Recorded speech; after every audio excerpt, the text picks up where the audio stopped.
What if the real target of this war was never Iran, but the man using the war to stay alive politically? Because right now, something is happening in Israel that most people would never expect to see in the middle of active missile strikes. Israeli citizens are marching through Tel Aviv while missiles are still falling, and they are not only protesting the war, they are protesting Benjamin Netanyahu himself. Some of them are wearing prisoner-style clothes. Some are wearing masks of Netanyahu, and some are holding signs that say one thing very clearly: refuse the war. But here's the part that should make everyone stop and pay attention. This protest is happening while Iran is carrying out its 74th and 75th waves of Operation True Promise 4. Ballistic missiles are reaching Arad, Dimona, and the perimeter of Israel's nuclear research facility in the Negev. Hundreds of civilians were reportedly wounded in a single night. And just days ago, Netanyahu stood at a podium and told the world that Israel was winning and that Iran was being crushed. But if Israel is winning, then why are people on its own streets saying the opposite? Why are they calling the war a political fraud? Why are they saying this campaign is not about security, but about keeping one man in power? We need to understand what is really happening inside Israel right now, because this is not just a military story anymore. This is a story about fear, power, elections, and a war that may be changing shape in real time. On Thursday, March 20th, hundreds of demonstrators gathered in central Tel Aviv.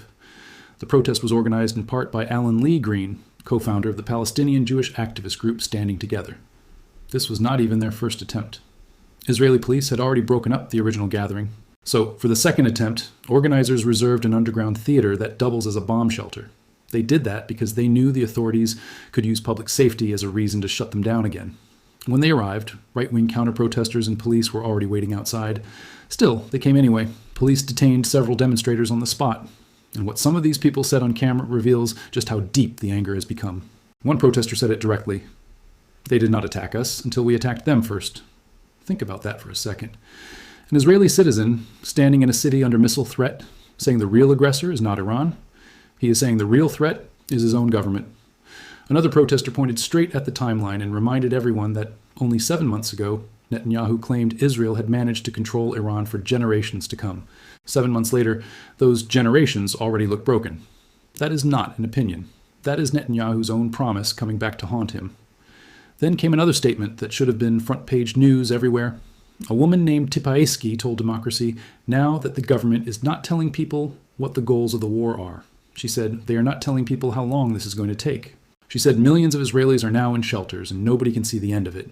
And she said people are fed up after living in a state of war for more than 2.5 years. That is the first layer of this story. But the deeper layer begins with something that happened just before the first bombs fell, because one protester brought up a detail that changes the entire framing of this war. Just days before the campaign launched, Omani mediators working between the United States and Iran said the nuclear negotiations were going surprisingly well. According to them, only a couple of small details remained. Then, on February 27, 2026, Oman's foreign minister publicly announced a breakthrough. Iran had agreed not to stockpile enriched uranium and to accept full international verification. 24 hours later, the bombs fell. Hold that thought, because that timing matters. It raises a question that nobody can simply wave away. Was this war really launched because diplomacy failed? Or was diplomacy working too well for someone who needed a crisis? That question gets even bigger when you look at the political numbers inside Israel. Current polling has been mixed, but one early March survey showed Netanyahu's bloc and the anti-Netanyahu bloc tied at 53 seats each. Neither side had a majority. That means the whole country is sitting on a knife's edge, and yet the war is popular, while the man running it is not. That is the contradiction at the center of everything.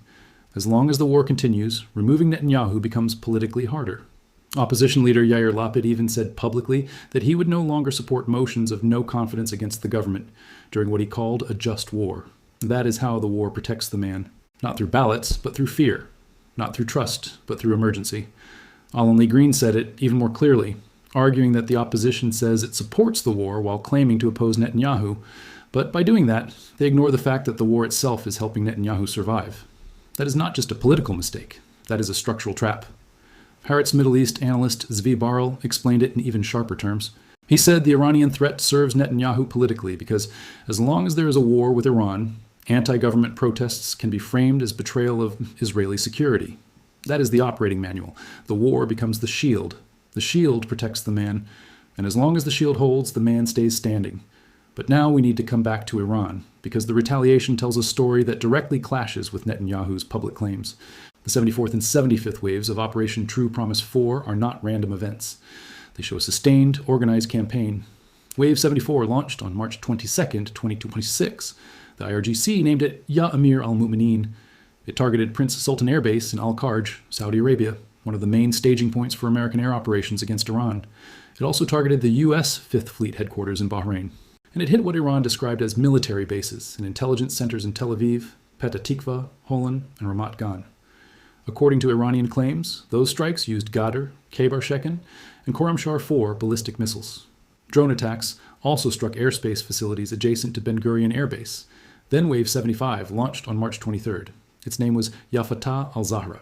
The IRGC said it targeted newly identified Israeli force locations based on fresh operational intelligence. It also said it struck Prince Sultan Air Base again with ballistic missiles. That is 75 waves in 24 days. That is more than 3 strikes per day on average. And that pressure has not stopped. The missiles keep coming, the drones keep coming, and the political story keeps getting harder for Netanyahu to control. The IRGC also claims it shot down 3 Israeli fighter jets during the conflict. Iran further says it intercepted a U.S. Israeli armed drone over Iranian airspace. Independent verification for those claims does not exist, but the sheer volume of retaliation is not in dispute. And that is what makes this so dangerous. Because people outside the region often think this is only happening far away on Iranian soil. They think the damage is distant and abstract. It is not. The toll inside Israel in just 3 weeks has been staggering.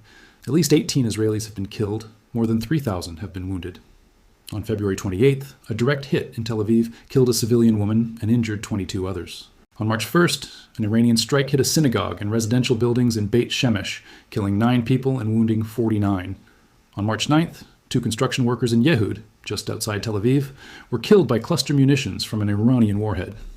On March 17th, a cluster munition struck an apartment building in Ramat Gan and killed a couple in their 70s. They were found just outside their safe room. On March 22nd, missiles hit Arad and Dimona near the Nuclear Research Center, wounding over 100 people, including 10 in serious condition. That was the first time the nuclear facility area was directly targeted in this war. And on March 23rd, air raid sirens sounded across northern Israel. Debris from an intercepted projectile fell near Safed. Millions of Israelis are running to shelters every single day.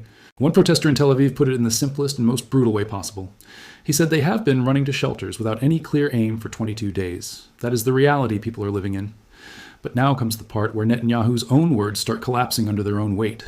On March 12th, in his first press conference since the war began, he said, "We are crushing the terror regime in Iran." He also said Israel and the United States were protecting not just America and Israel, but the entire Middle East and even the world. Then on March 19th, he escalated again.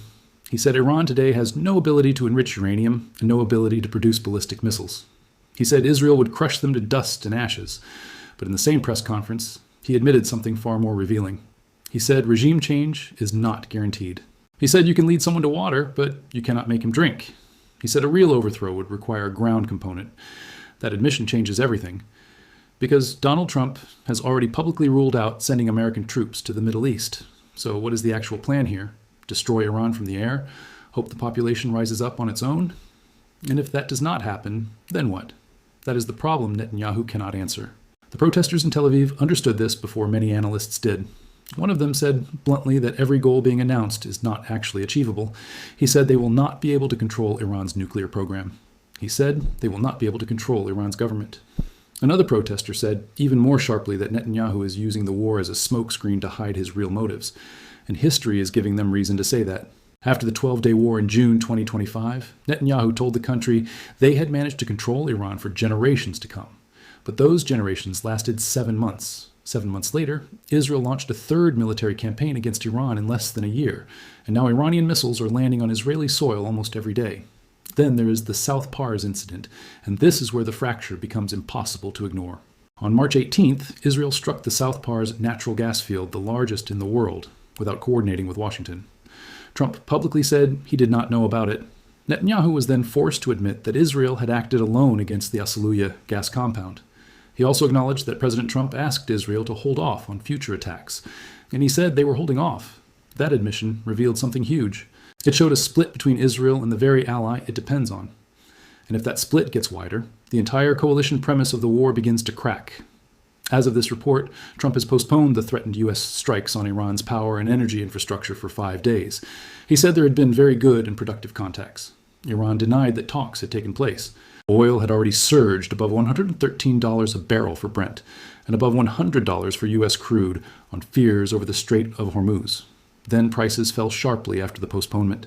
That is the regional layer, but the global layer is even bigger, because this war is not just about missiles and speeches anymore.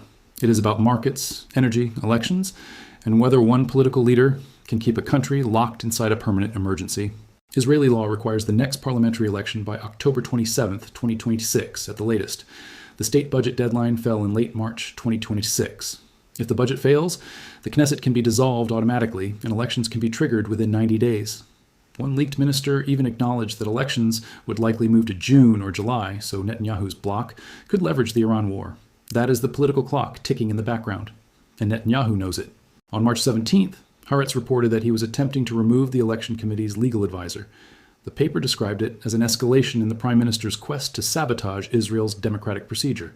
So while missiles fall, the political machinery keeps moving. The war buys time. The war reshapes public debate. The war makes opposition sound disloyal. And the war keeps the most dangerous question from being asked loudly enough. Why does this keep happening? The answer, at least from the protests, the timing, and Netanyahu's own contradictions, is becoming harder to ignore. The plan was supposed to be a 4 to 5 day shock campaign that would shatter the Iranian regime. Instead, it is day 24. The reality is 75 waves of Iranian retaliation and no regime collapse.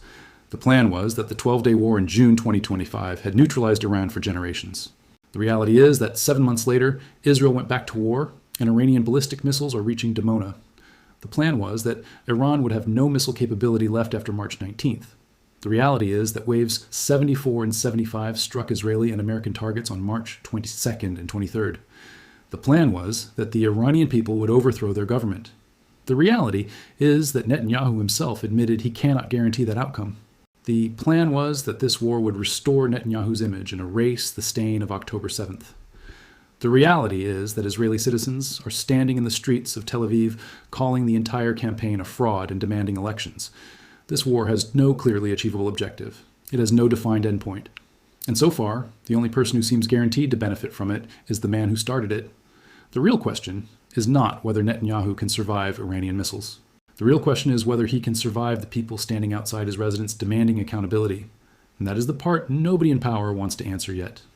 If you want more breakdowns like this, subscribe to Market Mindset. Like the video, share it, and comment your opinion below.